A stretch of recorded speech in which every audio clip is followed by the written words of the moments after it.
Hi friends, मैं चंदन राज। आज हम बात करेंगे ओंकोलॉजी के बारे में, यानी आज हम बात करेंगे कैंसर के बारे में। तो फ्रेंड्स, आज का जो इंट्रोडक्शन से स्टार्ट करूंगा और एक एक पार्ट वाइज हर एक ऑर्गन का जो कैंसर होता है, क्या क्या उनमें डिफरेंस है और क्या क्या मैनेजमेंट ये सब करेंगे, ये सभी के बारे में आपको बताऊंगा। तो प्लीज फ्रेंड्स, आप हमारे अगर चैनल्स पे अगर आप न्यू है तो हमारे चैनल्स को सब्सक्राइब करें।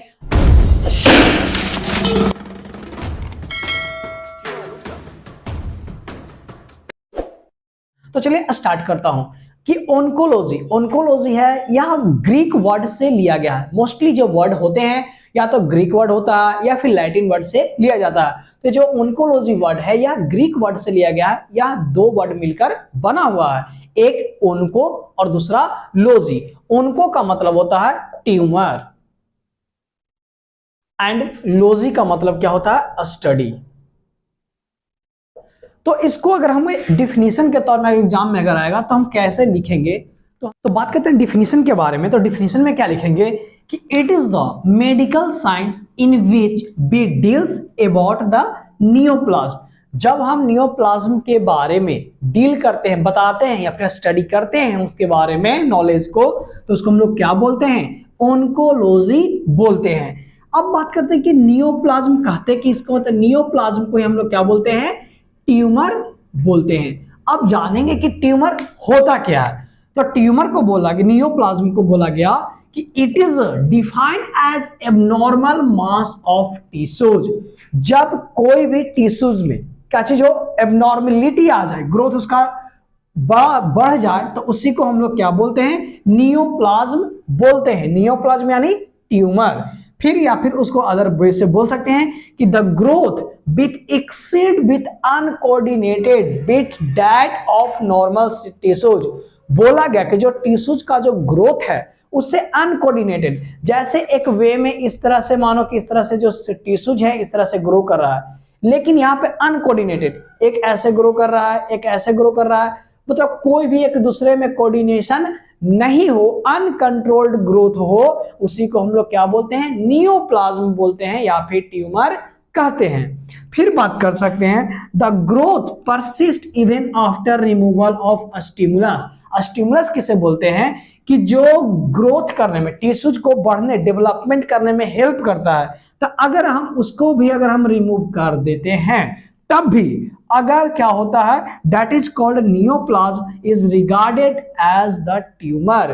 क्या बोला कि जो स्टिमुलस है वो क्या कर रहा है, परसिस्ट करवाता है, ग्रोथ करने, अगर उसको हटाने के बाद भी अगर उस सेल में क्या होने लगे, ग्रोथ होने लगे, तो उस चीज को हम लोग क्या बोलते हैं, नियोप्लाज्म बोलते हैं। और नियोप्लाज्म को ही हम लोग क्या बोलते हैं, ट्यूमर कहते हैं। तो फ्रेंड्स चलिए एक बार मैं फिर से मैं बता दे रहा हूं इंट्रोडक्शन से कि सबसे पहले मैंने बात किया कि स्टार्टिंग ओंकोलॉजी। ओंकोलॉजी जो वर्ड है यह ग्रीक वर्ड से लिया गया है, जिसका दो वर्ड है, ओंको प्लस लॉजी। ओंको मतलब होता है नियोप्लाज्म, या फिर नियोप्लाज्म को हम लोग क्या बोलते हैं, ट्यूमर के नाम से जानते हैं। तो आगे में जानेंगे कि ट्यूमर किसे कहते हैं या फिर नियोप्लाज्म किसे कहते हैं। फिर बात किए लॉजी। लॉजी का मतलब ऐसे भी आप जानते हैं कि उसका मतलब क्या होता है, स्टडी। अब इसको हम लोग डिफाइन कैसे करेंगे, तो बोलेंगे कि it is the branch of medical science. सीधे बोल सकते हैं it is a medical science in which we deals about the neoplasm. किसके बारे में डील्स कर रहे हैं, नियोप्लाज्म के बारे में,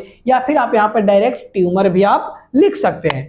तो अगर कोई पूछेगा कि what is called neoplasm, neoplasm होता क्या है, तो सिंपल से उसको क्या बोलेंगे, it is defined as abnormal mass of tissues. जब एबनॉर्मल मास ऑफ टिश्यूज का डेवलपमेंट हो जाए तो उसको हम लोग क्या बोलते हैं, नियोप्लाज्म बोलते हैं या फिर ट्यूमर बोलते हैं। उसी तरह से सेम ये जो मैंने तीन दिया बताया पॉइंट्स, ये तीनों एक दूसरे से ही रिलेटेड है, सेम टू सेम है। तो चलिए फ्रेंड्स, अब हम आगे की ओर बात करते हैं कि क्लासिफिकेशन ऑफ ट्यूमर, कि इसके क्लासिफिकेशन के आधार पे हम लोग जानेंगे कि ट्यूमर कितने टाइप्स के होते हैं। तो हम लोग जानते हैं कि ट्यूमर्स दो टाइप्स के होते हैं, एक को बोलते हैं बेनाइन ट्यूमर एंड सेकंड को क्या बोलते हैं, मैलिग्नेंट ट्यूमर बोलते हैं। तो दोनों के बारे में हम अभी बात करते हैं। तो फ्रेंड्स, अब हम बात करते हैं टाइप्स ऑफ ट्यूमर के बारे में। इसके बाद में बात करूंगा कैंसर के जो मेन टॉपिक है उसमें हम आएंगे। तो सबसे पहले बात करते हैं कि बेनाइन, यहाँ पे ट्यूमर्स दो टाइप्स के होते हैं, एक को बोलते हैं बेनाइन ट्यूमर एंड दूसरे को बोलते हैं मैलिग्नेंट ट्यूमर।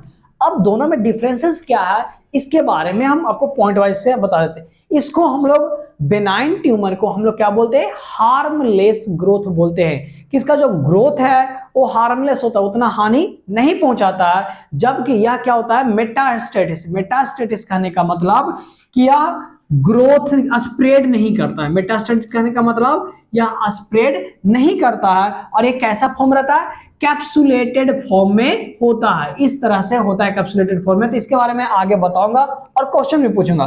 फिर बात करता हूं सेलुलर डिफरेंशिएशन इसमें होता है, और इसको हम लोग जो बेनाइन ट्यूमर ये क्या, ये हार्मलेस है, उतना हानि नहीं पहुंचाता है, तो इसलिए हम लोग इसको क्या बोलते हैं, इनोसेंट ट्यूमर के नाम से जानते हैं। बार बार क्वेश्चन पूछा जाता है कि which tumours is called innocent tumour, कौन से ट्यूमर को इनोसेंट ट्यूमर बोलते हैं, किसको बोलते हैं, बेनाइन ट्यूमर को हम लोग इनोसेंट ट्यूमर को बोलते हैं। फिर बात करते हैं मैलिग्नेंट के बारे में, तो जस्ट इसके अपोजिट, ये हार्मलेस था तो ये क्या हो जाएगा, हार्मफुल ट्यूमर। और इसमें क्या होता है, मेटास्टेटिस होता है, यानी यह स्प्रेड करता है, एक ऑर्गन से दूसरे ऑर्गन में चला जाता है, तो इस तरह से ये स्प्रेड करता है, जबकि यह स्प्रेड नहीं करता है। फिर बात करते हैं नॉट कैप्सुलेटेड, या इस तरह से कैप्सुलेटेड फॉर्म में नहीं होता है, और इसका जो सेलुलर डिफरेंशिएशन होता है यह भी प्रेजेंट नहीं होता है, जबकि इसमें क्या होता है, सेलुलर डिफरेंशिएशन इसमें प्रेजेंट होता है। और इसको क्या हम लोग बोले थे, इनोसेंट ट्यूमर बोले थे, लेकिन इसको क्या बोलते हैं, डेंजरस ट्यूमर बोलते हैं।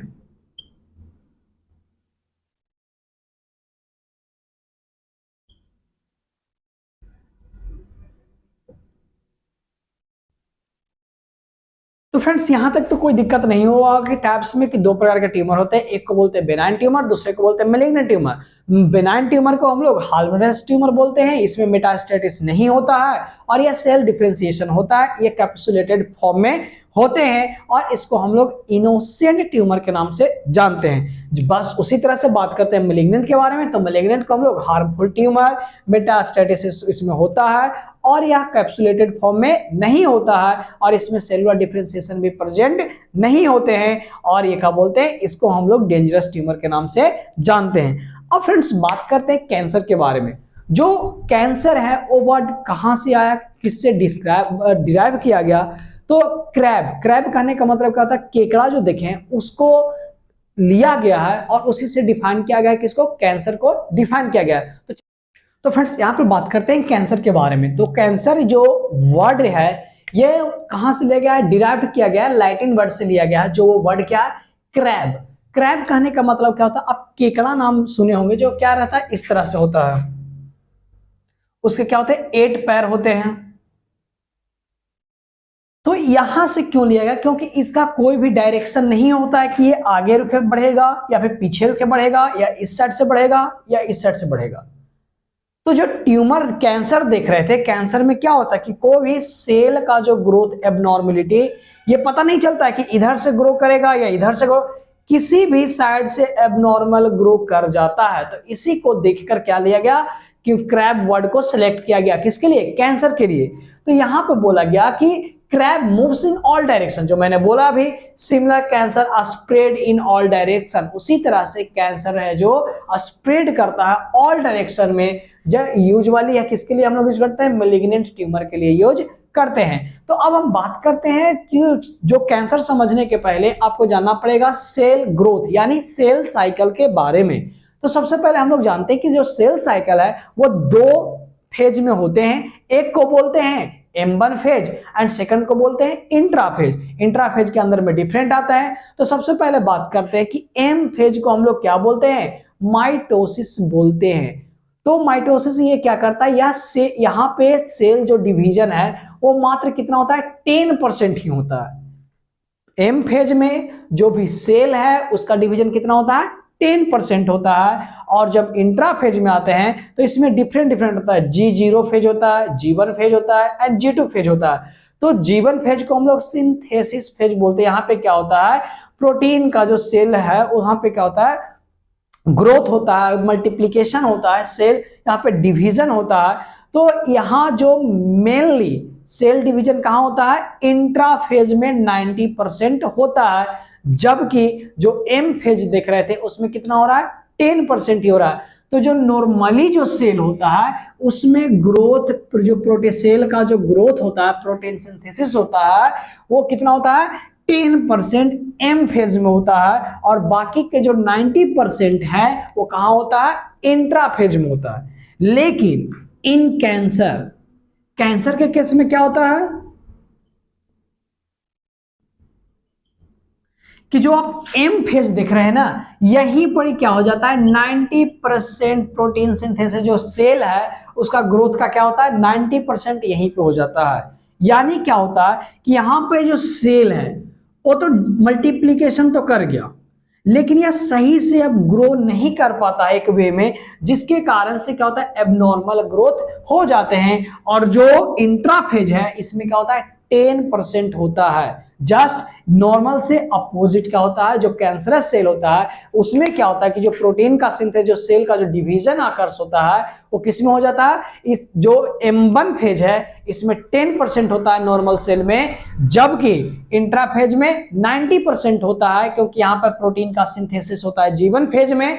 और जब कैंसरस सेल होता है तो कैंसरस सेल में 90% सेल डिवीजन किसमें हो जाता है, M1 फेज में ही हो जाता है। और जो प्रोटीन का जो सिंथेसिस वगैरह है वो सेकंड क्या होता है 10% होता है। तो इसलिए कैंसर में एबनॉर्मल सेल देखने को मिलता है, सेल डिवीजन देखने को मिलता है। अब हम बात करते हैं फ्रेंड्स दो वर्ड के बारे में, एक आता है सार्कोमा एंड दूसरा आता है कार्सिनोमा।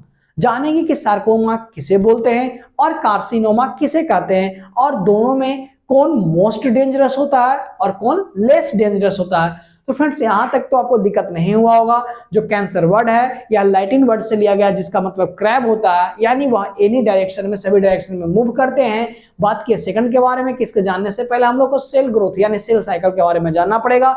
तो सेल साइकिल में क्या होता है, दो फेजेज होते हैं, एक को बोलते हैं M1 फेज एंड सेकंड को बोलते हैं इंट्राफेज। M1 फेज में नॉर्मल सेल में 10% ही सेल डिवीजन M फेज में होता है, जबकि 90% किसमें होता है, इंट्राफेज में होता है। लेकिन कैंसर सेल में क्या होता है कि 90% सेल डिवीजन M फेज में ही हो जाता है, जिसके कारण से सेल का सही से ग्रोथ डेवलपमेंट नहीं हो पाता है। और इंट्राफेज में मात्र 10% होता है, जहां की G1 फेज में क्या होता था, प्रोटीन सिंथेसिस होता था। तो ये आपको कैंसरस सेल में देखने को मिलता है। तो फ्रेंड्स यहाँ पर बात करते हैं कार्सिनोमा के बारे में। मैलिग्नेंट ट्यूमर के बारे में हम लोग बात किए थे कि ये क्या होता है, इसमें एबनॉर्मल ग्रोथ होता है। जो मैंने बात किया था ये स्प्रेड करता है एक बॉडी टिश्यू से दूसरे टिश्यू, एक ऑर्गन से दूसरे ऑर्गन में ये फैलता है। तो जिसके बारे में मैंने बात किया था, तो malignant tumour of epithelial cell tissues, अगर इपिथेलियल टिश्यूज में अगर मैलिग्नेंट ट्यूमर होता है तो उसको क्या बोलते हैं, कार्सिनोमा बोलते हैं। अगर वही मैलिग्नेंट ट्यूमर किसमें हो जाए, कनेक्टिव टिश्यूज में हो जाए, या फिर क्या किसमें हो जाए, मेसेलिकाइमा टिश्यूज में, या फिर मसल्स में, या फिर बोन में, अगर जब मैलिग्नेंट ट्यूमर होता है तो उसको हम लोग क्या बोलते हैं, सार्कोमा बोलते हैं। फिर से देख लीजिएगा कि अगर इपिथेलियल टिश्यूज में अगर मैलिग्नेंट ट्यूमर होता है तो उसको कार्सिनोमा बोलते हैं, और अगर किसमें, कनेक्टिव टिश्यूज में या फिर मेसोकाइमल टिश्यूज में, बोन में, या फिर मसल्स में अगर मैलिग्नेंट ट्यूमर होता है तो उसको क्या बोलते हैं, सार्कोमा होता है बोलते हैं। सार्कोमा क्या होता है, मोर डेंजरस होता है किससे, कार्सिनोमा से। कार्सिनोमा से ज्यादा डेंजरस कौन होता है, सार्कोमा होता है। ये हमेशा याद रखिए, पूछता है कि who is the more dangerous in carcinoma and sarcoma, कि कार्सिनोमा एंड सार्कोमा में दोनों में कौन मोस्ट डेंजरस होता है, तो कौन होगा, सार्कोमा।